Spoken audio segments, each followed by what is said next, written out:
လူတွေကိုစားထိုးတော့မှလားဆိုတဲ့ဟာကကျွန်တော်နေပညာတိုးတက်တဲ့နိုင်ငံတွေကျွန်တော်တို့ရှေ့ရောက်တဲ့နိုင်ငံတွေမှာတော့ဒီမေကွန်းတွေကကောင်းစားနေတာကြာပြီပေါ့ဒါပေမဲ့ဒီမေကွန်းကအခုနောက်ပိုင်းကျွန်တော်တို့စီမှာလည်းမေးဖို့အကြောင်းဖြစ်လာနေပြီပေါ့အော်မေကွန်းတစ်ခုကလည်းဘာပေါ်လာလဲဆိုတော့ AI နဲ့အလုပ်ဖြစ်နေတဲ့အလုပ်တွေမှာဘာကြောင့်လူတွေကလိုနေသေးတာလဲဆိုတဲ့ဟာတွေပါဖတ်ပြီးတော့မေကွန်းတွေကဖြစ်လာ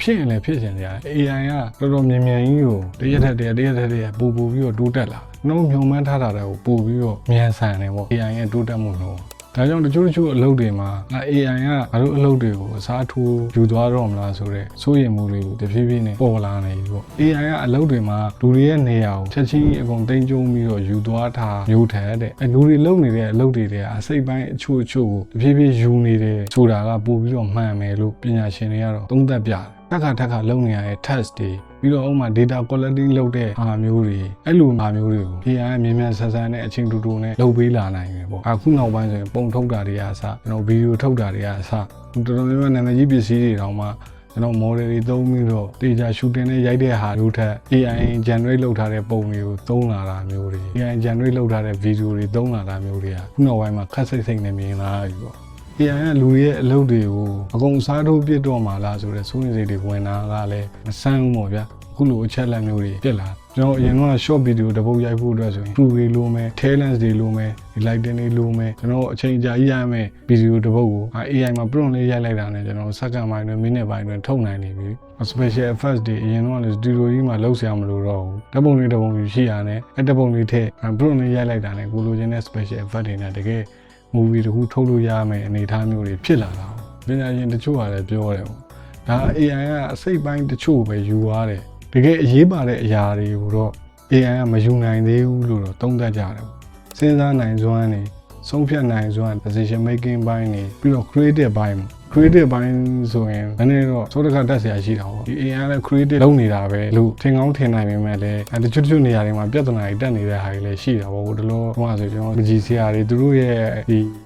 artwork တွေကို AI က generate လုပ်လိုက်တဲ့ပုံတွေမှာပြန်တွေ့နေရတယ်ဆိုပြီးတော့ copyright နဲ့ပတ်သက်တဲ့ဟာမျိုးတွေရတယ်ခုနောက်ပိုင်းကျွန်တော်မြင်လာရတယ်ပေါ့ဗျာအဲ့လိုအရာတွေရှိတဲ့အတွက်ဒီပညာရှင်တွေကတော့ဒီဖန်တီးနိုင်စွမ်း creativity ကိုတော့ AI အပြည့်အဝမယူနိုင်သေးဘူးလို့သူတို့ကတော့သုံးသပ်ထားတယ်ပေါ့ပြီးတော့လူတွေနဲ့ဒီ relationship ဆက်ဆံနိုင်စွမ်းနေပေါ့ဥပမာကြောင်းတစ်ကြောင်းပေါ့ဒီကြောင်းကိုလူတွေရဲ့ယုံကြည်မှုရအောင် AI ကြီးကတော့မလုပ်ပေးနိုင်ဘူး brand တစ်ခုကိုယုံကြည်လာဖို့ convey လုပ်နိုင်ဖို့အတွက်လည်း human connection မှာ expert ဖြစ်တဲ့လူတွေကတော့လိုနေသေးတယ်ပေါ့အဲ့ဒီနေရာတွေကိုတော့ AI အလုံးစုံအစားထိုးလို့မရသေးဘူးလို့ပညာရှင်တွေကတော့ဆိုတယ်ပေါ့ဒါပေမဲ့ပြဿနာကစိုးရိမ်နေဆိုတဲ့လူတွေကိုယ်တိုင်လည်း AI ကိုတနည်းမဟုတ်တနည်းနဲ့တော့အသုံးပြုနေရတာကျွန်တော်အလုံးလုံးနေကြတဲ့လူတွေလည်းပထမတော့အစမ်းသုံးကြည့်တ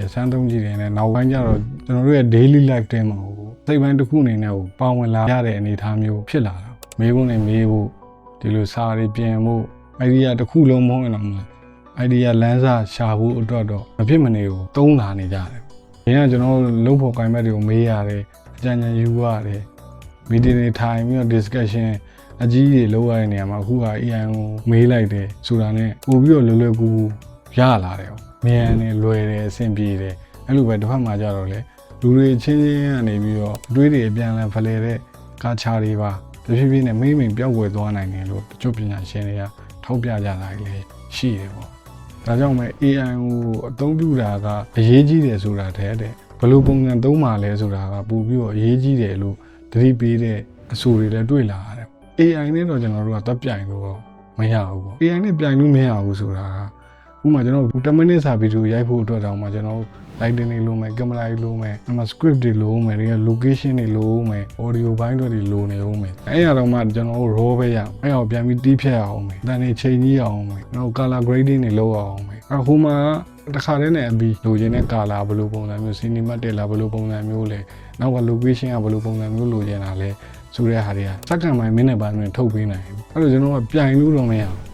းဟုတ်ပြီသူကပုံမြန်တော့သူ့မှာ data resource ကလည်းကျွန်တော်တို့ထက်အများကြီးရှိတယ်ကျွန်တော်တို့လို hardware တွေလည်းမလိုဘူးအဲ့တော့ဒီကောင်အသုံးချပြီးတော့အလုပ်လုပ်ပြီးတော့ကျွန်တော်တို့အလုပ်တွေပုံမြန်မှုကိုပဲအောင်ဆိုင်ရမယ်အနေထားပေါ့ဟို Premiere တို့ဘာမှဆိုလဲဒီ object remove တို့ဘာလို့ဆိုလဲဒါ AI feature တွေပဲကျွန်တော်သုံးနေရတာပဲအနာဂတ်မှာအလုပ်ပုံစံတွေပြောင်းလဲသွားမယ်ဆိုတာတော့တဲ့မလွဲမသွေပဲတကယ်ကိုလည်းပြောင်းလဲသွားမှာတချို့အလုပ်တွေပြောင်းသွားမယ်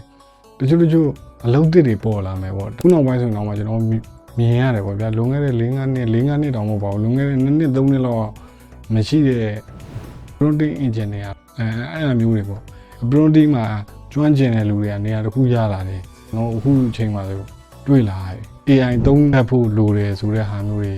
ဒီ job description တွေထဲမှာပါလာပြီပေါ့တကယ်ဒီထဲမှာ survive ဖြစ်ချင်တယ်ဆိုရင်တော့တဲ့ learning how to learn ဘယ်လိုသင်ယူရမလဲဆိုတာကိုသင်ယူထားဖို့လိုနေပြီပေါ့စဉ်ဆက်မပြတ်လေ့လာသင်ယူနေတာကလည်းအရေးကြီးတဲ့ skill တစ်ခုဖြစ်လာနေပြီဆိုတာကိုတချို့ပညာရှင်တွေကလည်းထောက်ပြတယ်ပေါ့ AI ကလူတွေကိုအစားထိုးရမှာလားဆိုတဲ့မေးခွန်းထဲတဲ့တကယ်ပို့ပြီးတော့ရေးကြည့်တာ AI မသုံးတတ်တဲ့လူကိုတဲ့ AI သုံးတတ်တဲ့လူနဲ့အစားထိုးရမှာတော့ဖြစ်လာနိုင်တဲ့အနေအထားရှိတယ်ပေါ့ AI ကိုကြောက်နေဖို့လည်းမလိုသလိုတဲ့လေ့လူလည်းမရှုထားနဲ့တဲ့ပြီးတော့အဲ့ဒါကြီးကိုပဲအားကိုးနေတာမျိုးကြီးလည်းမဖြစ်စေနဲ့ပေါ့ content idea တွေတော့ကျွန်တော်သုံးတယ်သူစီရဟာကိုလုံးစီပတ်စီနဲ့အကုန်လုံးယူသုံးနေတာတဲ့ဆိုင်အဲ့ဒီအရာကိုပြန်ဖတ်ကျွန်တော်ဘယ်လိုပြောမလဲ editor ပေါ့ editor သဘောမျိုးပြန်လုပ်ပြီးတော့ကျွန်တော်ပြင်ဆင်ဖြည့်ဆွတ်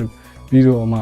လူသားဆန်ဆန် content ပုံစံမျိုးရလာအောင်လုပ်နိုင်မယ်ဆိုလို့ရှိရင် AI လုပ်ဖို့ကိုင်ပတ်တယောက်ဖြစ်လာမှာသူ့ကိုဆရာတင်ထားပြီးကိုယ့်ရဲ့စမ်းဆောင်ရည်မပါဘဲနဲ့လုပ်နေမယ်ဆိုရင်တော့ကြာနေလို့ရှိရင်ကျွန်တော်တို့ရဲ့အရေးသွေးတွေကတဖြည်းဖြည်းနဲ့ပွယ်ပြီးမှေးမိန်လာမှာ AI ရဲ့အကျိုးကျေးဇူးနဲ့ကိုယ့်ရဲ့ skill set တွဲပြီးတော့သုံးပြီးတော့တဖြည်းဖြည်းနဲ့ grow ဖြစ်လာတဲ့လူတွေနဲ့ရှင်တော့ကျွန်တော်တို့ကအစားထိုးခံရဖို့အနည်းဆက်ဆုံးလူတွေဖြစ်သွားလိမ့်မယ်အဲ့တော့ AI ဆရာကြီးတွေပြောတဲ့အခါတစ်ခုနဲ့ပဲကျွန်တော်ဒီအရာလေးကိုဆုံးသက်ချင်ပါတယ်အဲ့ဒါတော့ဘာလဲဆိုတော့ AI ခက်ကြီးမှာတဲ့တိုးတက်ခြင်း AI